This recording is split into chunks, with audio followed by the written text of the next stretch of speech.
Entonces, vamos a dar la bienvenida.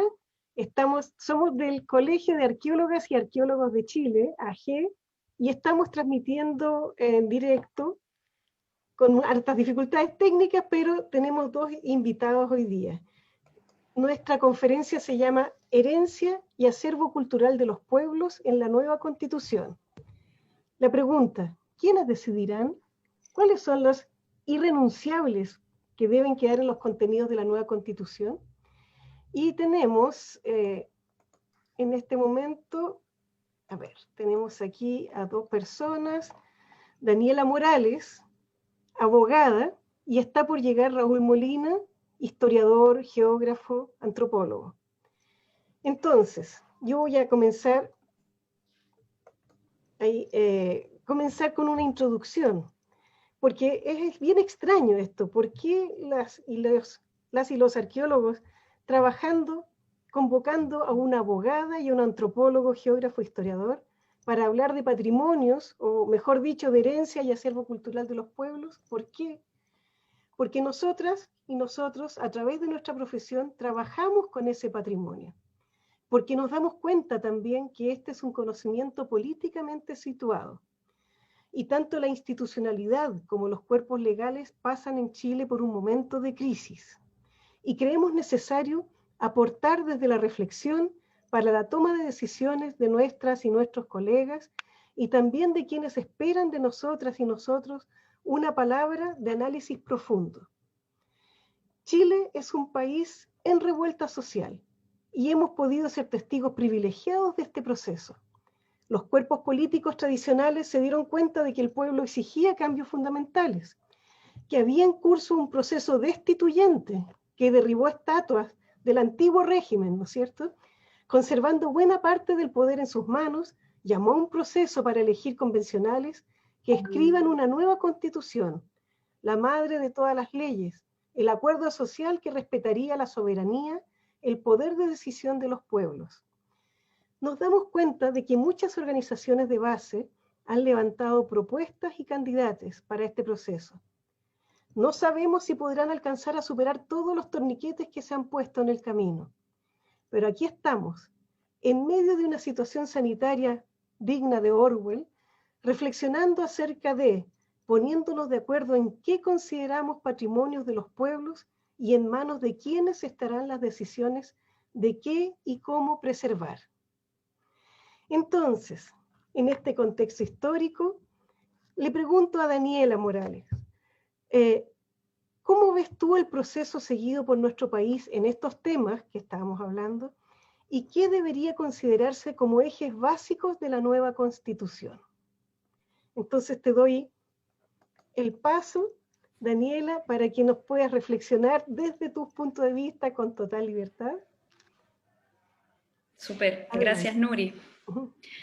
Hola a todas y todos, muchas gracias por la invitación y el espacio para poder hablar de estos temas tan interesantes y tan coyunturales. Yo creo que a la pregunta que tú me haces, creo que es fundamental y creo que nunca podemos olvidar que todo este proceso constituyente está anclado, ¿no es cierto?, en la revuelta social, una revuelta social que no solamente se fragua a partir del 18 de octubre, sino que realmente tiene una trayectoria de larga data de movimientos sociales pidiendo un cambio y una orientación hacia una democratización de nuestro sistema político. En ese sentido yo creo que es súper importante tener como ese eje, ese norte, de saber que, de ver, ¿no es cierto?, que es una revuelta social orientada como a la demanda por demandas, por garantizar derechos sociales, diría yo, pero también hacia la democratización de esta comunidad imaginada en la que estamos insertos, que por el momento se llama Chile, pero creo que es buscar canales de democratizar la toma de decisión y nuestro sistema político en general. Y para mí como abogada creo que es muy interesante todo lo que está pasando, porque a uno en la universidad lo forman en materias constitucionales, pero nunca uno lo vive, como que nunca me había tocado vivir. Obviamente yo creo que a muy pocos abogados y abogadas les toca vivir un proceso constituyente como el que estamos viviendo. Entonces realmente es muy enriquecedor, creo que es muy potente desde mi disciplina, pero también como trabajadora, como ciudadana, como mujer, creo que nos interpela en todos los sentidos. Y en ese sentido, radicándolo más en temas de patrimonio cultural, yo creo que todos nos damos cuenta, como dice la Nuri, que este proceso emerge con mucha fuerza a partir de elementos que nosotros podemos entender como de patrimonio cultural. Y creo que en mi opinión es un aspecto que la institucionalidad y el gobierno no ha podido entender, no se ha podido dar cuenta. Pero creo que desde el uso de la Buenufolle, ¿no es cierto?, los procesos de desmonumentalización, lo que está pasando con Baquedano, los rayados, estas animitas que se están instalando en distintos lugares de las ciudades, que nos permiten leer las ciudades como un texto, ¿no es cierto?,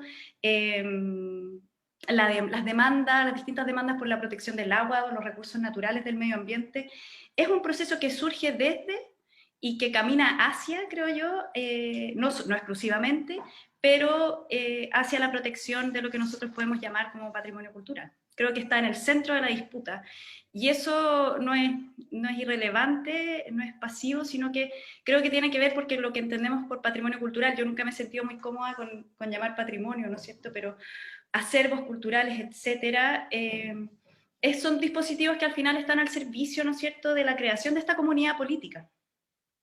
Entonces, creo que hay una demanda muy potente por que esta comunidad política dé cuenta de la diversidad cultural de esta comunidad imaginada que somos y que ha tratado de invisibilizarse, de unificarse, de homogenizarse persistentemente a través del último siglo. Pero creo que la idea de esto, ¿no es cierto?, de reflejar esta diversidad cultural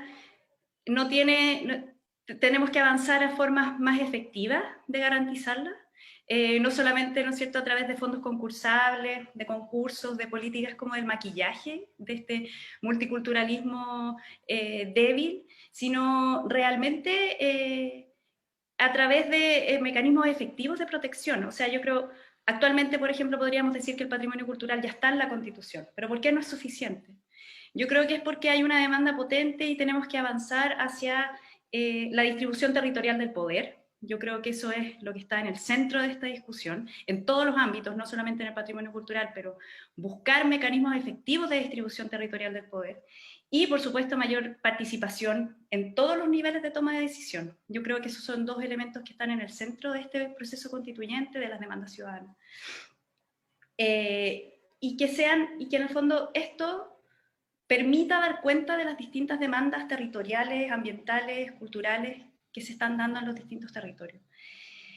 ¿Cómo se hace eso? Bueno, eso yo creo que es una gran pregunta, creo que nadie tiene la respuesta. Por supuesto que tenemos que avanzar hacia un catálogo de derechos fundamentales robusto, pero no suficiente. O sea, yo creo que parte importante del trabajo que van a tener nuestros y nuestras constituyentes es buscar formas robustas, lo que se tiende a llamar la sala de máquinas, ¿no es cierto? Una orgánica que nos permita dar cuenta de esta diversidad cultural y, por supuesto, de una distribución del poder político de forma más democrática.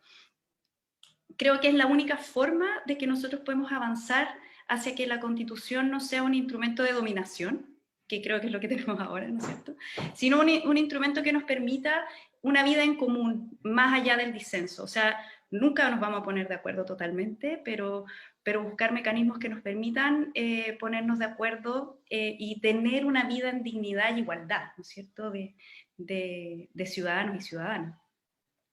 Esto yo creo que es muy importante porque en general se tiende a a mirar, ¿no es cierto?, las constituciones, bueno, y el derecho al patrimonio, podríamos decir, los derechos culturales orientados principalmente al catálogo de derechos fundamentales, pero yo creo que si no miramos la orgánica, si no miramos el Tribunal Constitucional, creo que realmente nos vamos a quedar en un catálogo poético, y que es uno de los grandes errores y problemas que tienen las constituciones de los 2000, de los 90, de la región, muy hermosas, con una gran declaración de derechos, pero realmente sin una orgánica robusta.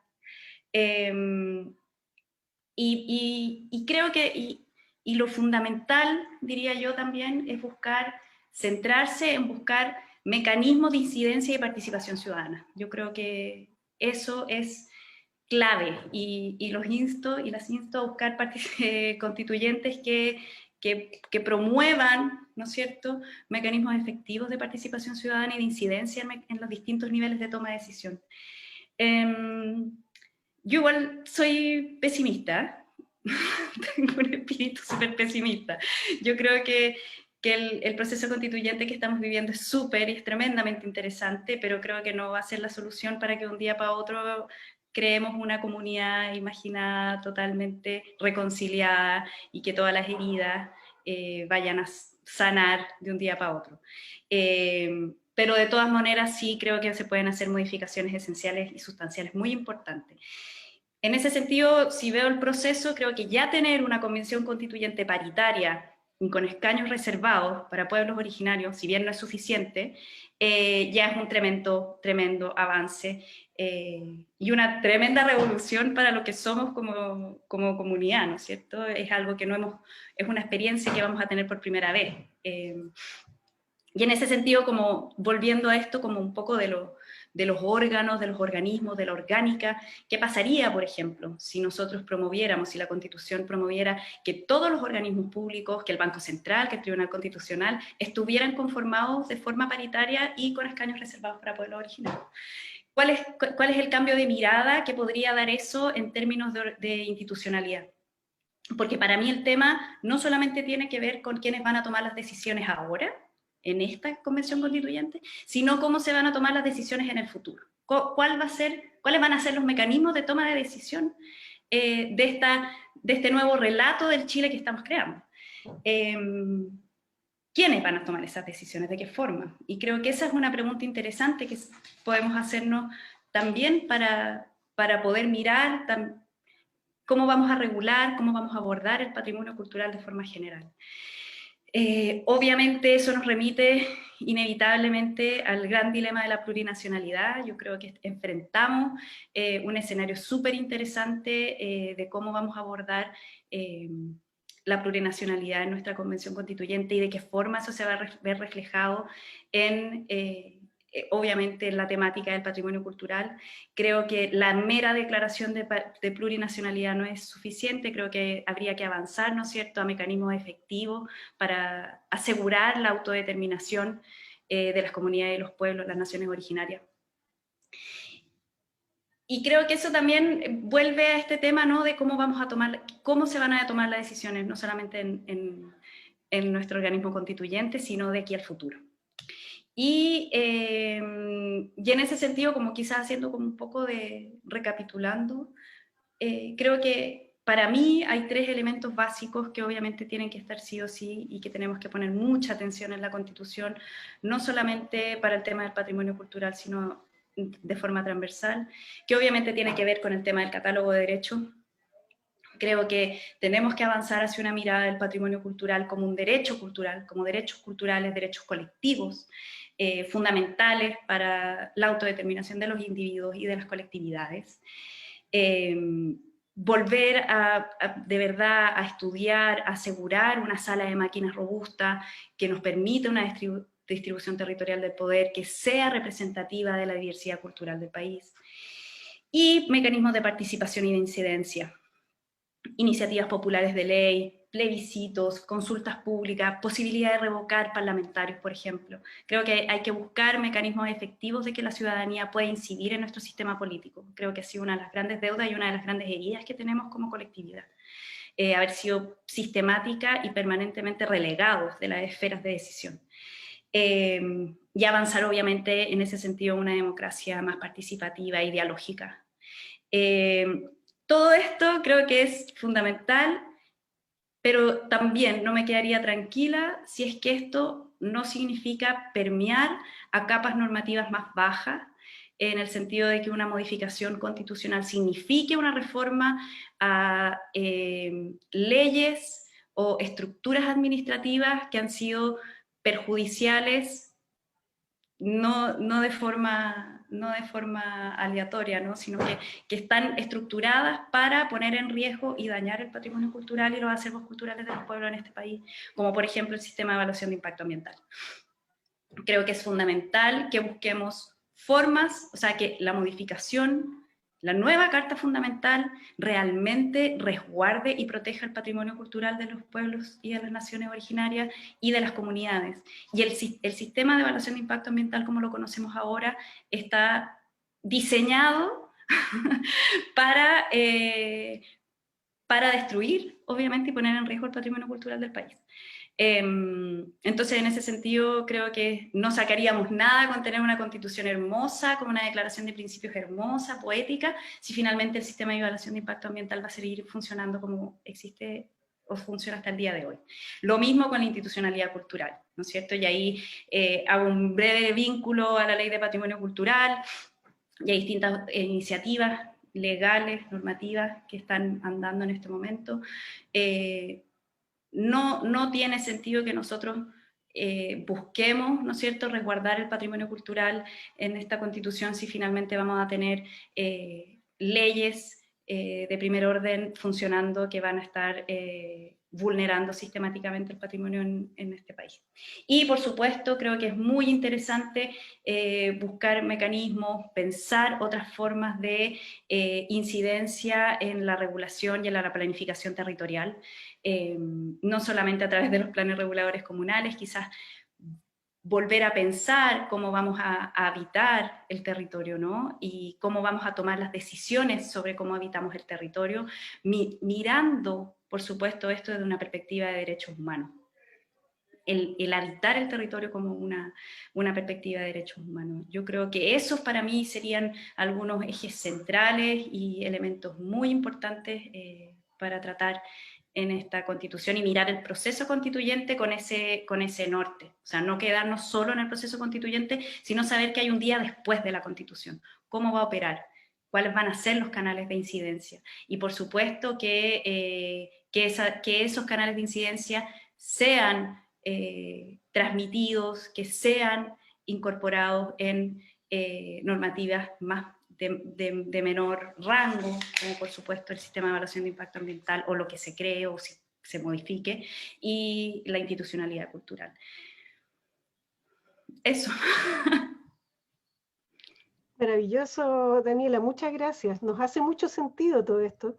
Y ahí uno se pregunta, en realidad, como este es un campo político en disputa, ¿cómo vamos a enfrentarnos a esta avanzada tremenda que hay de la propiedad privada como sentido primordial en comparación con el valor de uso y el valor simbólico de los territorios? No sé si quieras agregar algo en ese aspecto. Sí, yo creo que ahí vuelvo al tema del Tribunal Constitucional. O sea, creo honestamente que obviamente es muy importante que nosotros pensemos la función social de la propiedad, por supuesto. Pero creo que no podemos solamente quedarnos en cómo va a estar redactado en la Constitución, en una mera declaración de principios como un derecho. Creo que es importante, es muy fundamental que nosotros también avancemos hacia un derecho de propiedad que incorpore de forma robusta la función social, obviamente, pero si nosotros no miramos la forma en que el Tribunal Constitucional está compuesto, cómo se eligen a sus integrantes, de qué manera opera, cuándo opera, siempre va a seguir funcionando o va a permanecer funcionando como lo está haciendo ahora, ¿no es cierto?, de forma conservadora, limitando siempre la función social de la propiedad, privilegiando el derecho de propiedad. Entonces creo que siempre toda la declaración de derechos que nosotros que se pongan en la Constitución tiene que ir aparejada de una sala de máquinas robusta, orientada a una distribución territorial del poder, obviamente a a poner la vida, a poner las relaciones comunitarias en el centro y a una mayor participación de las comunidades, de los pueblos y de los individuos y individuas. Si ya vamos a tener una convención constituyente participativa, ¿no es cierto?, conformada, que viene anclada en una revuelta social, creo que también tenemos que tener esa mirada de preocuparnos que nuestra orgánica, de nuestra institucionalidad futura, también responda a esos principios. Creo que es fundamental, por ejemplo, para poder renovar el sistema de evaluación de impacto ambiental, que nosotros pensemos en formas robustas de resguardar la función social de la propiedad. O sea, si vamos a mantener un derecho de propiedad tan indestructible, tan individualista, digamos, tan mirado como la propiedad mirada como un recurso económico de forma permanente, creo que no tiene sentido seguir haciendo meras declaraciones de principio sin un asidero en algo, en una estructura institucional que pueda proteger de forma robusta una mirada un poco más comunitaria, ¿no? Y más dialógica en términos de cómo entendemos el habitar y la propiedad, por supuesto. Sí, pues, si no vamos a tener a alguien diciendo, salgan de mi lago. Bueno, muchas gracias, Daniela. Le damos el pase ahora a don Raúl Molina, nuestro amigo, historiador, geógrafo, antropólogo, con larga experiencia etnográfica también en territorios mapuche. Y yo le tengo una pregunta para motivarlo y tal vez también se haya motivado con algunos de los temas que tocaba Daniela. Pero yo le quería decir, habiendo escrito y conocido el desarrollo histórico y cultural de los años 60, 70, incluyendo reforma agraria, procesos de cambio social, nuevos paradigmas que surgen en esos tiempos, esa unión telúrica, como dices tú, de América Latina, movimientos contraculturales, conciencia proindígena. Aquí viene la pregunta, ¿cuáles crees que son los aprendizajes relevantes de esos tiempos para la apreciación político-cultural en un país plurinacional?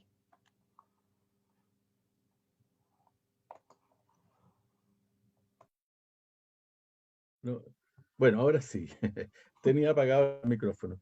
Bueno, muchas gracias, Nuriluz, y también a Doina y al Colegio de Arqueólogos por invitarme. Y bueno, la pregunta es potente porque implica muchas posibilidades de responder y de analizar. Y además de un periodo que yo creo que es constituyente, yo creo que a propósito de lo que decía Daniela, este gran momento que estamos viviendo ahora y que tenemos la oportunidad de vivirlo, también se dio en los años 60. O sea, si la gente de las generaciones de los 60, nada, tienen esta misma emoción, ¿no? En su cuerpo respecto a las posibilidades de transformación, de cambio, de sueño, de posibilidades de proponer cosas nuevas, digamos. Ese era el ambiente, no solamente del 70, sino de la década del 60, que se venía constituyendo. Entonces, pareciera, digamos, que nos encontramos acá. Y Daniela decía algo que es muy importante, o sea, nosotros nos acercamos a un proceso constituyente que no viene de la nada, viene de producto de una gran movilización, viene de un proceso, ¿cierto?, en que maduran muchas condiciones subjetivas y objetivas, ¿cierto?, que las catapultan, y que finalmente nos llevan también a una constitución, no a una asamblea constituyente, porque hay un proceso intermedio de negociación, lo más probable, ¿cierto? Porque, bueno, el gobierno también estaba tambaleando, ¿no? Y entonces, bueno, viene toda la negociación. La pandemia también genera, ¿cierto?, como una especie de corte en una movilización que se mantenía, digamos, ¿no? Y entonces la gran pregunta es cómo volver a los 60 a partir de hoy día.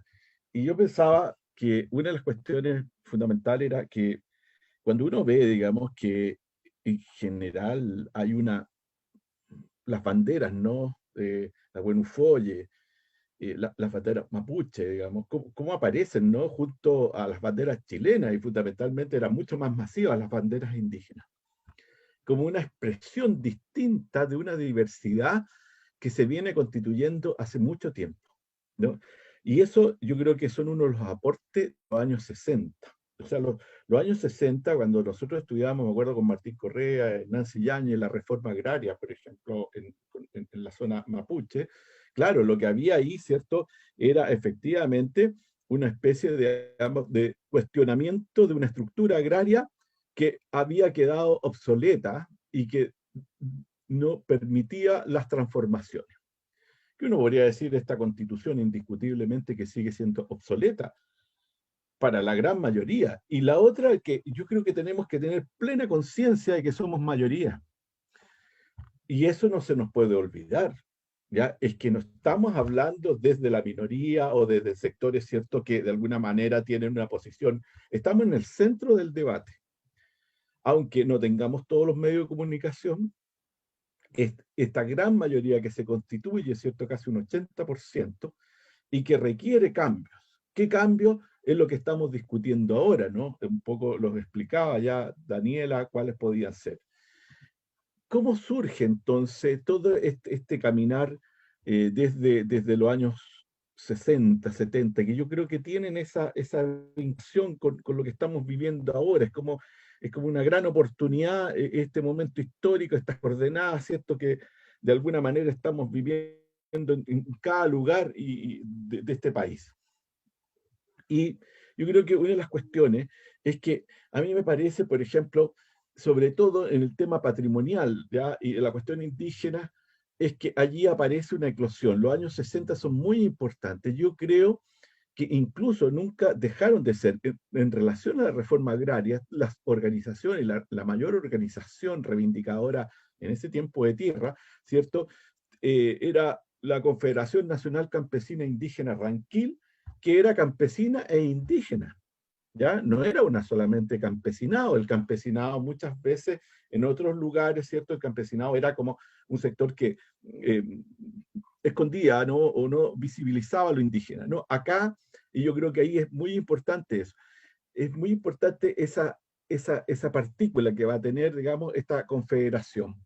Yo creo que hay otros elementos que van a ser clave y que van a atravesar la conciencia de nuestra propia conciencia actual, ¿no? O sea, cuando nosotros escuchamos Arauco tiene una pena, uno dice, bueno, una canción contemporánea que tiene plena validez hoy día, y bueno, y la Violeta la escribe en los años 60, muy probablemente al unísono de las primeras recuperaciones de tierra en Arauco, ¿no? O sea, ahí también. Entonces, lo que yo quiero decir es que la cultura, el patrimonio cultural, tiene estos diálogos desde los indígenas con la sociedad, ¿cierto?, general y con otros grupos que permiten efectivamente una interrelación.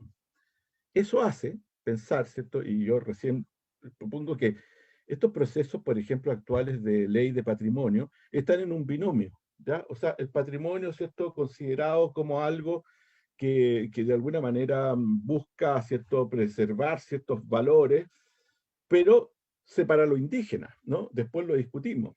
Y eso no puede ser en un proceso constituyente plurinacional. No puede haber esa separación. Está incluido. Y yo creo que esa es la primera contradicción. Y uno ve, por ejemplo, cómo finalmente estas leyes del patrimonio quedan rápidamente obsoletas en una nueva forma de pensar lo que viene. Eso yo creo que es un elemento importante. Lo segundo que a mí me interesa decir, ¿cierto?, es que nosotros estamos discutiendo hoy día de patrimonio indígena, estamos discutiendo de lo que viene, ¿cierto? Es porque de alguna manera también hemos creado una cierta sensibilidad y hemos sido formados en sensibilidad a las cuales nos hemos acercado, ya sea porque teníamos ciertas tradiciones o porque nos interesaba, por lo que sea, por cuestiones políticas, por temas culturales, por temas estéticos, por sensibilidades artísticas, etc. Y yo creo que allí hay una formación, los años 60 van a ser constituyentes de dos cosas y los 70 también fundamentales. Uno, ¿cierto?, es todo lo que va a venir con el indigenismo cultural. En este país nosotros sabemos, digamos, o sea, desde, digamos, la nueva canción en que todos los conjuntos, la gran mayoría tenían nombres o aymaras, quechuas, ¿cierto?, y algunos mapuches. Estoy hablando, digamos, de esta nueva canción. Y por otro lado, ¿cierto?, hay también un movimiento que yo creo que va a introducir, por ejemplo, todo el tema de la contracultura, que va a ser súper importante respecto, digamos, a rescatar la resistencia de los pueblos indígenas. Especialmente, yo me recuerdo, por ejemplo, una canción de los Jaiba que decía, no cambiaré, ¿no? Eh, creo que era resistir, ¿ah? Mi misión es resistir, dice la canción, ¿no? Tiene otra letra, pero muy parecida. Entonces hay una permanencia allí que va a ser sumamente importante en la constitución de cómo nosotros vamos a formarnos hoy día en este proceso donde finalmente vamos a tener un periodo de dictadura. Si ustedes se dan cuenta, nosotros estamos tratando de transformar una constitución, una piedra angular, ¿cierto? Una columna vertebral de lo que es un régimen instaurado por la dictadura. La constitución es la constitución de la dictadura, no es una constitución democrática, que de alguna manera viene a quebrar, ¿cierto?, este proceso de los 60.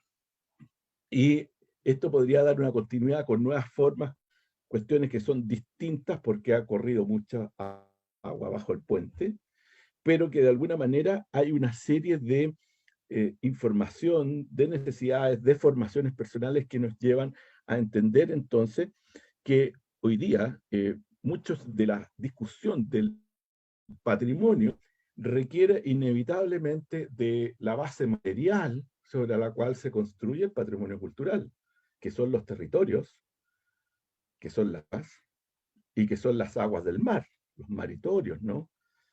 O sea, y eso no puede estar fuera de una constitución. O sea, ¿cómo entonces los territorios? Y si los territorios se autoadministran, ¿no? El tema de la autonomía o de la autodeterminación, indiscutiblemente que hay derecho a generar formas distintas y diversas, y yo creo que es el país que uno piensa, ¿no? Que un país va a ser muy distinto, muy diverso, no, en ningún caso homogéneo,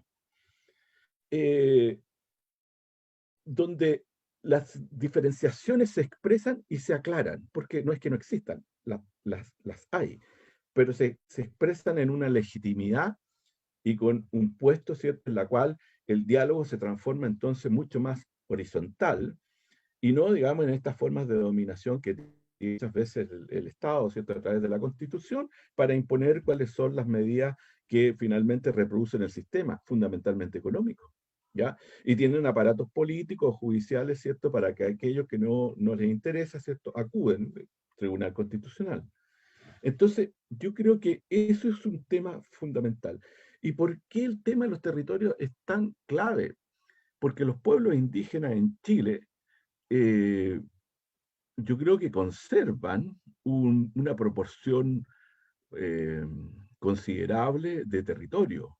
Y ese territorio lo administran. O sea, y hoy día hay nuevos procesos de emergencia indígena, de nuevos pueblos. Las costas ya no están deshabitadas de indígenas. Hace unos meses atrás ya se reconoce al pueblo chango, ¿no? Y allá hay una coordinación, ¿no?, que va desde, no sé, de los Vilo, Tongoy, hasta Paposo.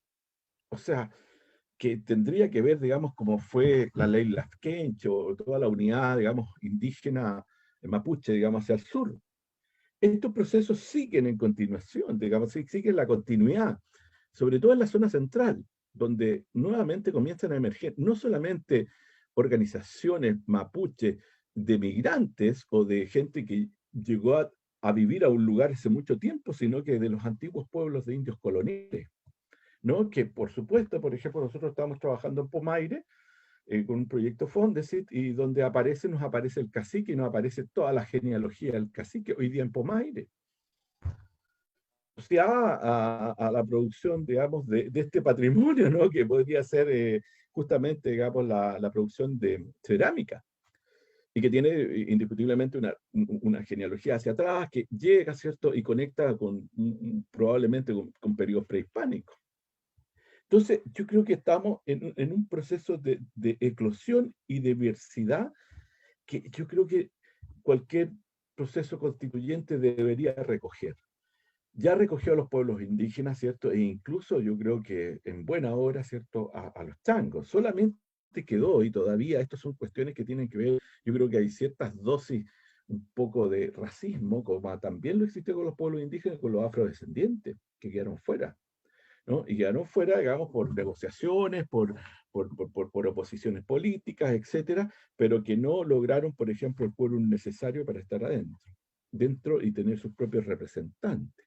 Entonces yo creo que vamos venciendo un proceso. Yo creo que todo el proceso de patrimonialización es responsabilidad de los pueblos indígenas, pero también de todos los otros sectores sociales en Chile, digamos, especialmente del pueblo de Chile. O sea, todos tienen derecho, y ahí es donde la democracia, ¿cierto?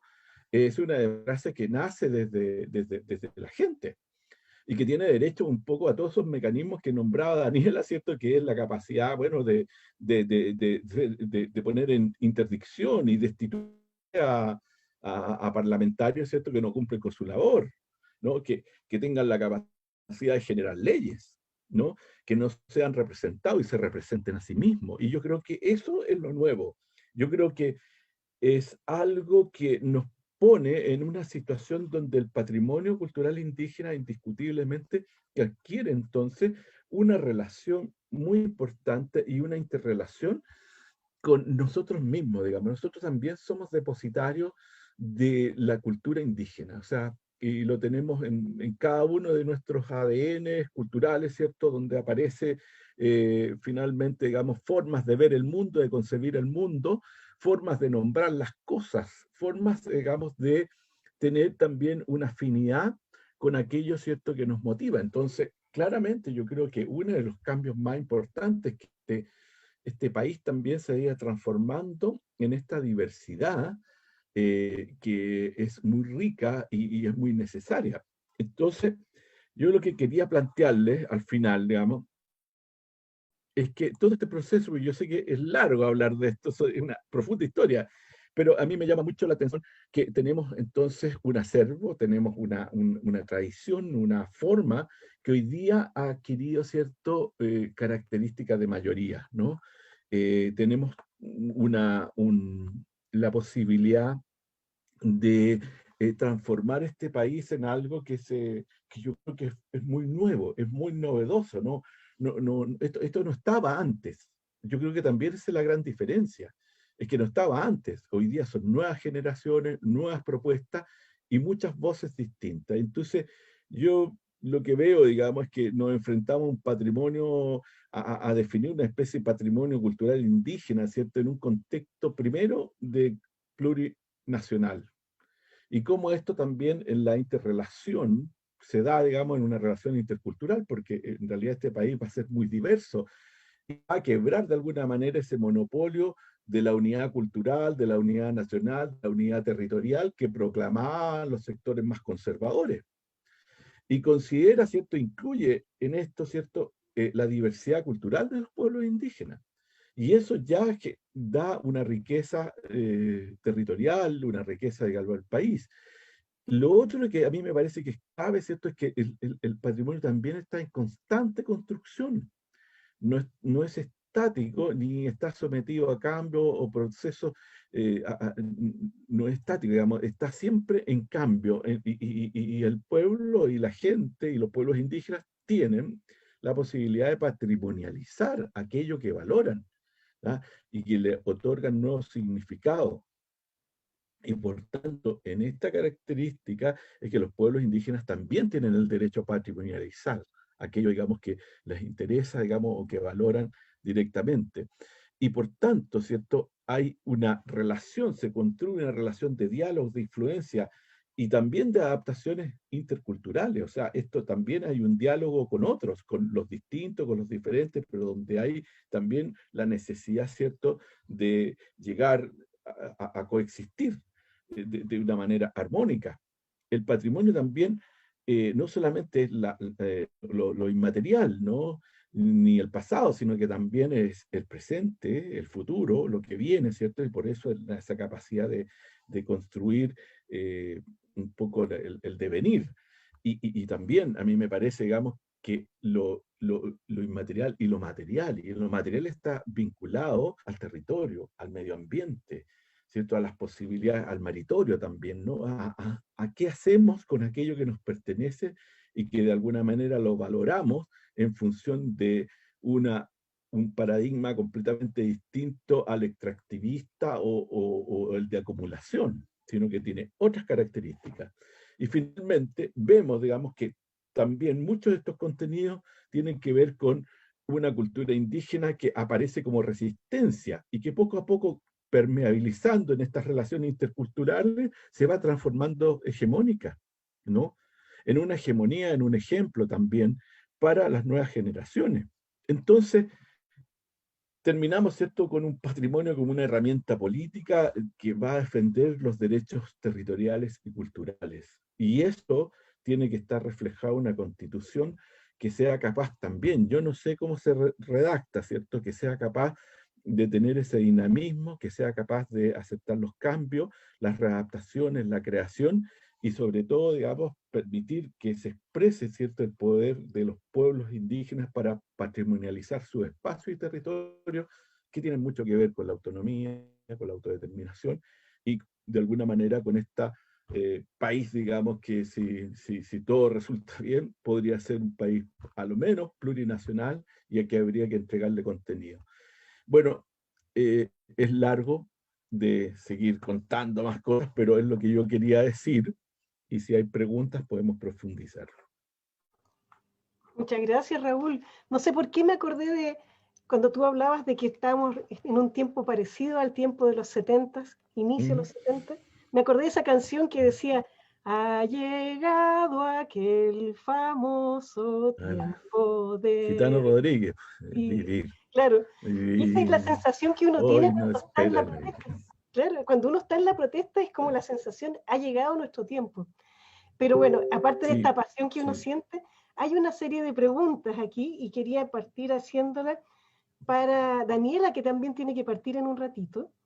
Eh, en términos, te dice para ti, Daniela, en términos legales, ¿cómo se entiende que un gobierno de salida comprometa una futura ley de patrimonio indígena disociada del proyecto de ley de patrimonio recién ingresado y que la debería formular otra administración?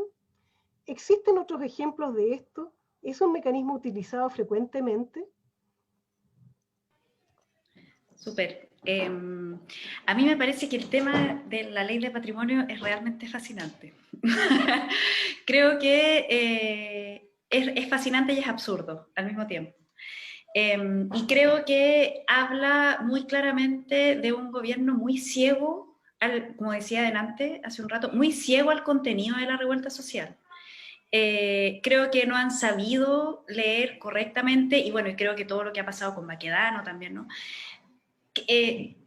No han podido leer qué parte importante de la sustancia de lo que está pasando tiene que ver, uno, con la demanda potente de mecanismos de incidencia y participación ciudadana, que se resguarde y se tome en serio, y dos, de evidenciar la diversidad cultural de este país, también de forma seria, de tomárselo en serio, ¿no es cierto?, de demanda orientadas a construir una nueva idea, un nuevo relato de lo que es el patrimonio cultural o los acervos de las distintas comunidades, ¿no es cierto? Y en ese sentido, no solamente mirándolo, o sea, mirándolo como de una perspectiva también de que hay mucho que, como también decían antes, mucho que sanar en esa construcción de ese nuevo relato. O sea, comunidades, relatos, historias, vivencias, etcétera, que han sido sistemáticamente relegadas y olvidadas. ¿Qué podríamos decir incluso de los temas de los sitios de memoria y de las violaciones a los derechos humanos en dictadura? O sea, que no hay, ¿dónde estuvieron las organizaciones de derechos humanos sentadas conversando con el subsecretario de Patrimonio para ver cómo se incorporaba correctamente este tema en una ley? En este contexto, además. O sea, creo que la ceguera del gobierno es increíble. ¿Cuál creo yo que es la intención de amarrar una ley de patrimonio? Yo creo, una parte ingenua mía cree que tiene que ver más bien con algo medio gótico, o sea, como de construir, ser el gobierno que construye y que renueva la ley de monumentos nacionales. Más algo como un poco...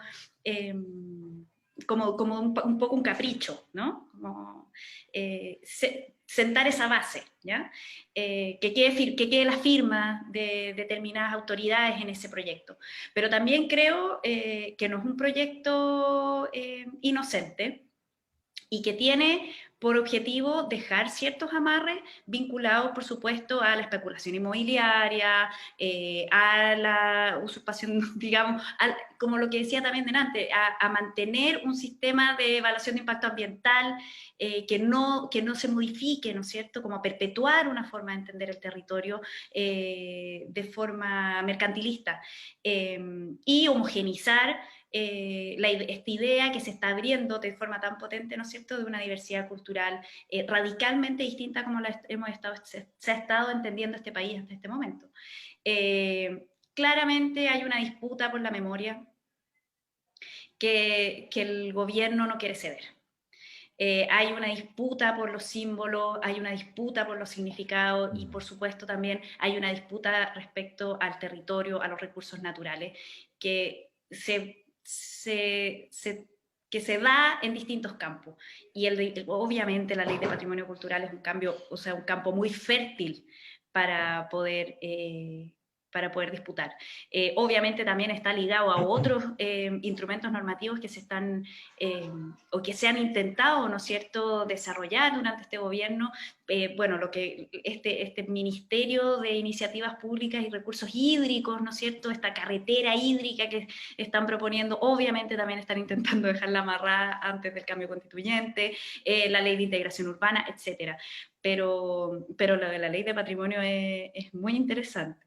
Creo que tiene esos dos campos, ¿no es cierto? Es un campo en disputa muy importante, buscar amarres para perpetuar un sistema economicista en relación, una mirada economicista y homogénea respecto al patrimonio, y también creo una parte media gótica de que esté la firma ahí en este gobierno. No sé si respondo a la pregunta. Gracias, Daniela. Mira, hay una persona que pone, muchas gracias, una maravilla esta conferencia. Pregunta que son para ambos en realidad, como para que Raúl vaya anotando también para que siga a continuación. ¿Cuál es la opinión de ustedes sobre un sistema federal de organización? ¿En qué podría en el fondo incidir en que las cosas se pudieran hacer de una manera menos egótica o presidencialista tal vez? Y otra pregunta, ¿cómo se implementa un sistema de derechos colectivos? ¿Nos podrían comentar algo más de eso? Daniela. Parto yo, ya. Sobre el sistema federal a mí me parece interesante. Muy interesante. Creo además que en algún sentido, creo que parte importante de los problemas que tenemos, yo creo, en Chile tiene que ver con la distribución administrativa territorial que se hizo también en dictadura, ¿no es cierto?, haber dividido el territorio de forma por decirlo de alguna forma, no entendiendo las distintas como condiciones geográficas, las cuencas, etcétera, ¿no es cierto? Pero centralizado todo en un poder presidencial y, por supuesto, centralizado. Entonces, avanzar o mirar un sistema federal creo que es muy interesante. No sé si se vaya a dar realmente en esta asamblea constituyente, en este proyecto constituyente que estamos viviendo, pero creo que sería muy interesante avanzar hacia allá, principalmente orientado a la distribución obviamente, de recursos económicos y a la toma de decisión, por supuesto, más local, a la distribución territorial del poder, que es lo que hablábamos hace un rato también. Creo que es un sistema para mirar, es un sistema que obviamente tensiona y que va en un camino muy distinto al sistema presidencial que nosotros tenemos, y que creo que nos puede llevar a imaginar un Chile mucho más democrático. No sé si se vaya a dar ahora, no estoy tan segura, pero creo que sería interesante. Y creo que había una pregunta sobre cómo se aseguran derechos colectivos, algo así. Como una respuesta rápida y quizás como muy de perogrullo, es incorporando acciones colectivas también. O sea, que el sujeto activo de la acción de protección sea un sujeto colectivo, sean comunidades y no un sujeto individual. Ahora hay acciones colectivas, pero siempre hay que estar probando que hay un vínculo, que hay una afectación directa. Entonces, si nosotros podemos pensar, por ejemplo, el patrimonio cultural como un derecho colectivo, por supuesto que tiene que ir aparejado con una acción judicial o constitucional, colectiva también.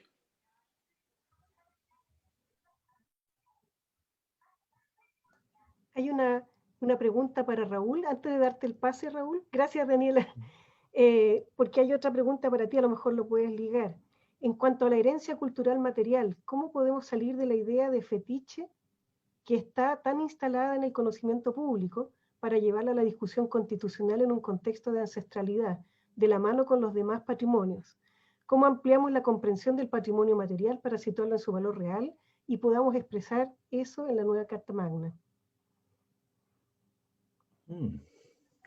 Bueno, no, bueno, quería decir dos cosas, digamos. Lo primero es que yo creo que efectivamente el fetiche es cuando se desarticula, ¿cierto?, el patrimonio del sentido, del significado.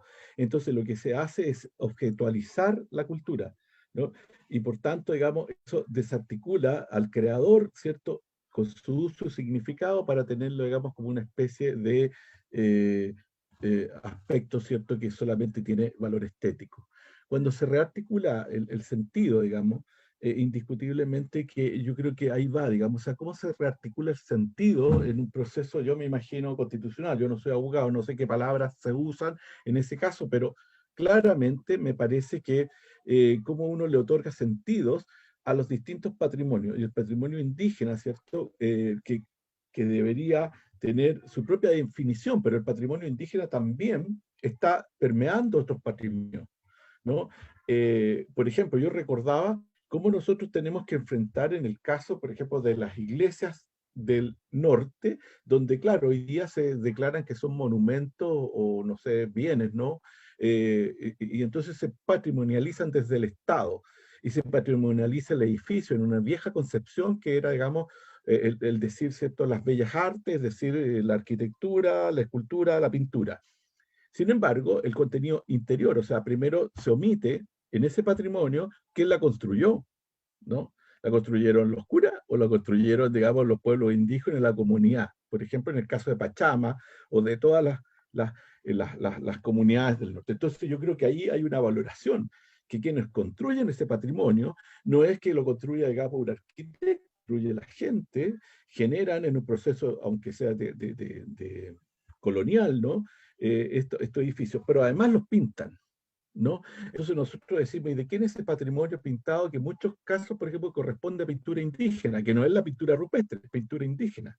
Entonces, ¿cómo se produce la valoración y apropiación de nuevos sentidos, por ejemplo, las comunidades, y cómo eso se refleja, ¿cierto?, en esta necesidad de que el patrimonio también tenga las propias características y las definiciones múltiples. No podemos cerrar el patrimonio, ¿cierto?, una definición que sea, digamos, que tenga límites, fronteras, y que deja fuera una gran parte, ¿cierto?, de los múltiples sentidos que puede adquirir. Yo creo que ahí hay un desafío.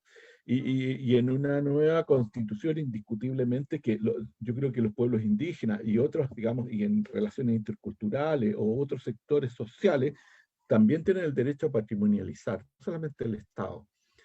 No sé cómo se logra, ¿no?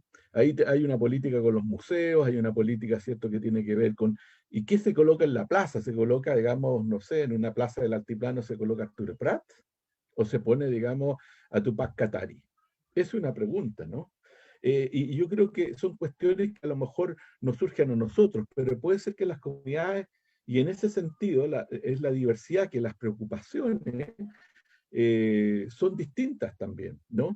Hay preocupaciones que vienen de este nivel central, y en ese sentido, la gente, por ejemplo, hoy día de las regiones dice, no, los del nivel central, que el Estado, ¿cierto?, es el que visita y se acerca a estas regiones aisladas. Yo creo que un Estado federal lo que permite es justamente, y yo creo que esto es difícil, pero ha sido intentado en la historia, y quiero conectarlo también con la pregunta anterior, ¿cierto? Es que ha sido intentado en la historia, pero ha significado dos guerras civiles, la del 51 del siglo XIX y la del 59, ¿no? Donde finalmente los unionistas, o lo que son, digamos, el Estado Nacional, se imponen por sobre las regiones y sobre las formas locales. Ahora, yo creo que esto va asociado también a un tema de cómo se patrimonializa, porque en la medida que sea federal, y en esto súper clave. Los pueblos indígenas y especialmente los mapuches apoyaron, ¿cierto?, a los liberales en esas propuestas, ¿no? Fueron los conservadores los finalmente los que ganaron. Entonces yo creo que el generar esta diversidad también permite indigenizar los territorios, ¿cierto? Y darle un peso aún mayor, digamos. En el fondo es como develar aquello que siempre ha sido negado durante todo el periodo republicano.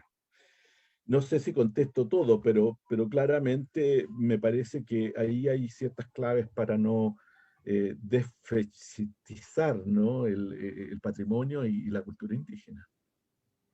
Sí, das muchas luces. Yo me acuerdo cuando estaba empezando la revuelta, por ahí por el 19 o 20 de octubre del 2019, en La Serena, una ciudad conservadora, se derribó la estatua del conquistador o del fundador de la ciudad y se instaló una estatua de cartón con una cacica de Aguita y que la gente tenía en su Sí. memoria el nombre de la cacica y estaba ahí así de un día para otro y muy inesperado para todos los demás.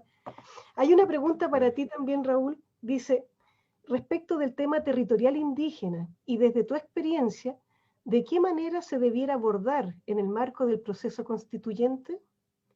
¿El Estado plurinacional es suficiente o crees que hay otras cuestiones a considerar? Bueno, yo creo que hay cosas que tienen que ver justamente con esta capacidad, que tienen que ver con la autonomía de los territorios, ¿no? Tienen que ver, también está todo vinculado, ¿ah? Porque finalmente este es otra forma, como otras formas de construir un país. Eh, y yo creo que sí hay otras formas, por ejemplo, bueno, hay experiencias mundiales, ¿cierto?, donde hay autonomías, y autonomías que permiten efectivamente a los pueblos autogobernarse. Yo creo que ahí hay un elemento, sobre todo las organizaciones y muchos teóricos y intelectuales indígenas lo han planteado, ¿no? Cómo, digamos, aparte, porque una cosa es la declaración que sea plurinacional, ya, pero eso puede quedar, digamos, la letra eh, puede escribirse. Ahora, ¿qué significa eso en términos territoriales? Indiscutiblemente que en estos territorios, cuando hay autodeterminación, el modelo, y por eso que es tan difícil, ¿no? Y sobre todo los modelos de extractivista, entran en un proceso de crisis, ¿no? Porque, ¿qué van a buscar a estos territorios? Fundamentalmente, eh, eh, eh, agua, recursos minerales, forestal, territorio, genera autonomías que yo creo que, claro, estamos aquí poniéndolo en una especie como de la utopía, ¿no? Esa utopía que pensamos, pero pienso que esto de lo plurinacional es una cuestión que tenemos que darle más sentido también, ¿no? O sea, yo creo que recién se impuso, recién ha sido capaz de permear, por ejemplo, la discusión de gente que no tenía ni siquiera una aproximación al concepto, y hoy día, ¿cierto?, vamos avanzando lentamente en este proceso. Yo creo que va a ser el gran debate, ¿eh? El debate de entrada, ¿no? Yo me imagino el debate de entrada, si, ¿cómo se define el país? ¿Ya? Y es el gran debate. Y ahí yo creo que va a pasar mucho tiempo para poder llegar a un acuerdo, si es que además, digamos, los que no están con este proceso de que se constituye un Estado plurinacional, tienen algún tipo de posibilidad de oponerse, digamos, ¿no? Pero bueno, me parece que hay mucho que decir. Yo la verdad es que creo que qué se escribe, qué es lo que se dice, me parece que primero, digamos, veamos si logramos efectivamente introducir lo plurinacional y cómo luego lo plurinacional trae segunda pregunta. Bueno, ¿y cuál es la posibilidad de que esos territorios generen autonomía, ¿cierto? Autodeterminación, como lo plantean ya en los convenios internacionales? Daniela, ¿tú quieres agregar algo? Bueno, sí, es que me tengo que ir pronto. Pero como una reflexión final sobre todo, tomando esto último que está diciendo Raúl, y algo que también dijo antes, sobre esto como de que somos mayoría, ¿no? Yo creo que sí, yo creo que en algún sentido somos mayoría. Efectivamente hay una potencia ciudadana, hay una potencia en las calles, hay una demanda constituyente, pero creo que hay elementos en los que no somos mayoría y que se van a ver en la Asamblea Constituyente, como por ejemplo el tema de la plurinacionalidad y la autodeterminación. Yo creo que ese es un tema central, como dice Raúl, muy vinculado a la protección o no, o desprotección de los recursos naturales, ¿no es cierto?, el resguardo de los territorios, y creo que ese va a ser un elemento central de disputa política en el que yo no estoy tan segura de que estamos todos tan de acuerdo. O sea, realmente no todos, yo creo que no toda la masa que votó apruebo, ¿no es cierto?, o al menos no todos los constituyentes que estuvieron por el apruebo van a estar de acuerdo con esa transición, porque también ahí hay un núcleo importante de lo que pasó o de lo que sigue pasando en la postdictadura, ¿no es cierto?, en cuán retrasados, cuán tarde estamos en el reconocimiento de nuestros pueblos, perdón, qué vergüenza, de los pueblos y las naciones originarias, y cómo eso pone también en disputa, uno, el derecho de propiedad, dos, los derechos colectivos, tres, la mercantilización de los recursos naturales, etc. Y, por supuesto, el patrimonio cultural y la memoria. Entonces, realmente yo creo, como cerrando ahí, ¿no es cierto?, en el proceso constituyente y vinculándolo también con esta ley de patrimonio, que no es inocente y que tiene mucho que ver con esto, con generar ciertos amarres, ciertos elementos para poder desviar consultas indígenas decentes, ¿no es cierto?, como la gente potente, que realmente den cumplimiento a los tratados internacionales que Chile ha ratificado, a los compromisos internacionales del país, tratar de eludirlos de todas formas para poder dejar ciertos amarres que, por supuesto, permitan proyectar las lógicas de la postdictadura, de la dictadura y la postdictadura en el futuro. Así que eso, yo igual me tengo que ir prontito, pero les agradezco muchísimo la invitación a este conversatorio, por supuesto a Raúl y a Nuri, la posibilidad de conversar con ustedes. No, compañera y compañeros, nosotros queremos agradecerles a ustedes, ha sido bellísimo. Creo que nunca habíamos tenido como arqueólogos un respaldo tan poderoso para nuestra labor, en que siempre andamos muy perdidos con nuestras herramientas, que son un maletincito bastante precario para hacer análisis políticos y coyunturales, etc. Yo estaba pensando que podríamos hacer un análisis arqueológico de los presupuestos de la nación. Por ejemplo, ¿cuánto presupuesto se está dando a reprimir a la gente en los territorios? ¿Y cuánto presupuesto se está dando, por ejemplo, para dar a conocer las iniciativas constituyentes de los independientes o para el apoyo en la pandemia para la gente que la está sufriendo? Entonces, ahí podríamos hacer una arqueología bien entretenida. Yo quería agradecerles a ustedes dos, y aquí había propuesto que prendiéramos las cámaras, las arqueólogas que estamos aquí presentes.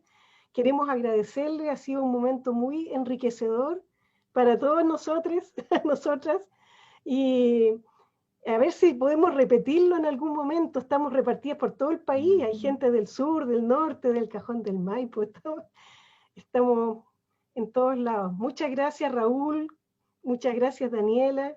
Con Daniela también estamos dando las batallas juntas, junto al Frente del Patrimonio, para que no le den suma urgencia a una ley empresarial, política, etc.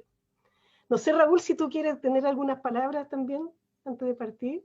No, solamente agradecerle nuevamente esta gran oportunidad. De verdad que es un desafío. Obliga, digamos, a pensar y a profundizar. Para mí también ha sido súper buena las preguntas, profundas, complejas, arrinconan. No siempre uno tiene todo pensado, pero encuentro, digamos, que es un encuentro, digamos, que a uno no lo deja igual que como comenzó, digamos, ¿no? Así que yo estoy muy feliz, muchas gracias por invitarnos y bueno, un gran abrazo para todas las arqueólogas y arqueólogos y por su importante labor y contribución al conocimiento y abrir nuevas preguntas sobre este país, ¿no? Muchas En las gracias. profundidades del tiempo, además, muchas Exacto. veces. Muchas gracias a todas, a todos. Y vamos a tratar de dejar arriba esto en nuestra página del Colegio de Arqueólogas y Arqueólogos de Chile, de manera que lo puedan ver la gente que no alcanzó a entrar ahora, que hubo algunas dificultades. Muchas gracias. Nos vemos en las calles Muchas gracias a todas. Cuando podamos salir. Chao, que les vaya bien. Chao, chiquillos. Chao, chao. Chiquillos. Chao.